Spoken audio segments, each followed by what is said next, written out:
Okay, so ang next nating topic is line weight settings. So ano nga ba yung line weight? Yung line weight settings, yun po yung taba ng mga linya, yung kanilang thickness. Okay? So kagaya nito, tong line na to, so mapapansin nyo manipis lang po yan, pwede po natin siyang ma-edit. Okay, so paano natin magagawa yung line weight settings? So para magawa natin yung line weight settings, punta lang po tayo dito sa home. Okay, pagkapunta nyo sa home, punta kayo rito sa baba ng by layer, itong nasa gitna. So, nandyan po yung line weight. Ayun, nag-appear naman siya, line weight, provides a choice of line weights to make current if no objects are selected. Okay? And then, ayan, makakapili po kayo rito ng mga line weights kung gaano niyo gusto kakapal yung magiging line weight ng inyong line. So, punta tayo rito sa line weight settings, and then, gawin po natin display line weight. Papa-display po natin yung line weight para makita po natin siya na nag-a-adjust. Okay, so sa drawing na to guys, kung mapapansin nyo, mukha po silang parehas lang ng line weight pero magkaiba po yan ng line weight. Itong nasa inner na rectangle, sinet ko po yan na 0.5 mm. And then itong nasa labas, naka-default lang po ito. So bali mas makapal tong nasa loob. So hindi natin nakikita yung difference nila kasi hindi po naka-check itong display line weight. So check natin yung display line weight para makita nyo na kumakapal yung mga lines na ginawa nating makapal. Para makikita nyo kanyang thickness and then hindi kayo magugulat kapag pinlat nyo siya na bakit siya makapal, ano? So, display. So, okay. So, pinadisplay ko na siya. So, tingnan nga natin. So, I think di ko siya nabago. And then, type properties. Enter. So, itong line na to, naka-by layer pala siya. And then, yung nasa rectangle, naka-by layer din yung line weight niya. So, di ko pala siya na-adjust. So, adjust natin. So, gawin ko siyang 0.5 yung kanyang thickness. Ay, hindi siya dito guys sa thickness. Bali, dito siya sa line weight. Alam ko dapat wala to. So, mali ako nang na-change. So, dito pala dapat. And then, gawin ko siyang 0.5. Ayan. Ginawa kong 0.5 yung kanyang line weight. Okay, so click natin, naka 0.5 yung kanyang line weight. So kitang-kita po yung kanyang difference dito sa line na nasa labas, yung rectangle na nasa labas, tsaka yung mga lines na nasa loob. Kasi binago natin yung kanyang line weight settings. Ngayon, kung hindi po natin chinek yun kanina, balikan natin line weight settings. Kung hindi natin yun chinek kanina, hindi nyo po makikita yung kanyang difference. Although naka 0.5 na siya, hindi nyo makita yung difference niya dito sa rectangle na nasa labas. So mas maganda po na yan ay naka-check, naka-display, line weight settings, okay? Para makita po natin yung kanyang difference. So by the way, sa mga title block nyo, yung inner na rectangle, dapat po naka 0.5 yung kanyang line weight. And yun yung way para makita natin na naka 0.5 siya or lumaki. Kasi nga, display line weight settings. And then, pwede nyo rin naman bagu-baguhin yan sa properties. O kung wala pa kayong nagagawa, pwede kayong pumunta dito guys sa line weight and then bagu-baguhin nyo po yung size, yung kapal, bago kayo gumawa ng line. Okay? Pero ang ginagawa usually dyan, naka-by layer siya. So, inahayaan lang tong by layer. So, I will discuss yung layer sa susunod na mga linggo. So, for now, yan muna yung gamitin natin. So, bago-baguhin lang natin siya individually gamit yung properties.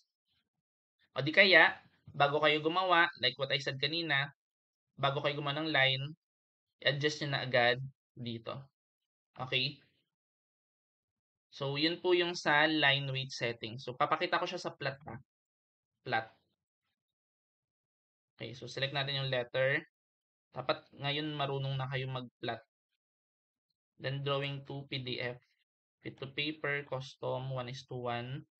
Ka-millimeter kasi tayo, ka-millimeter. Center the plot, then window.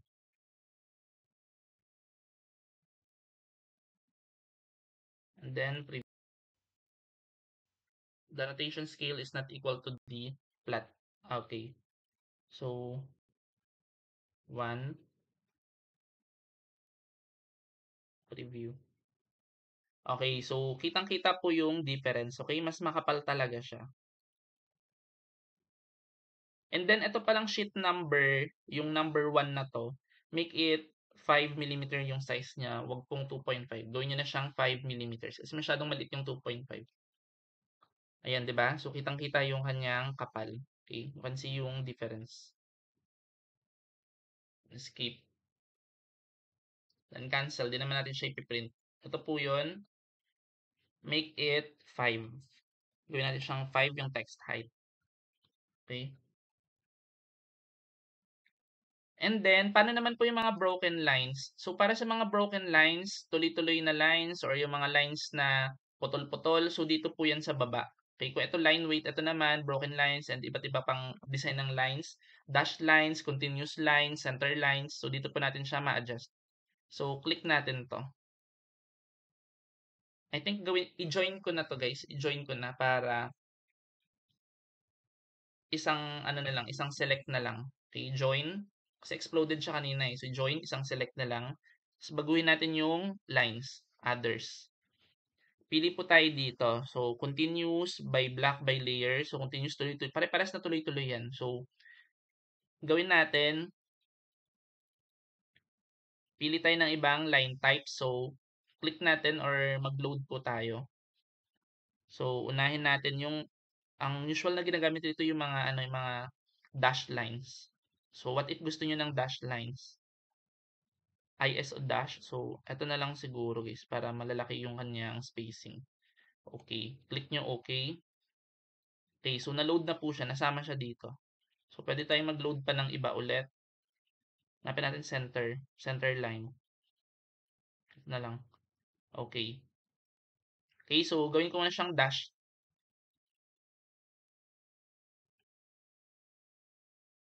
Okay, so nag-adjust ba siya? So hindi siya nagbago.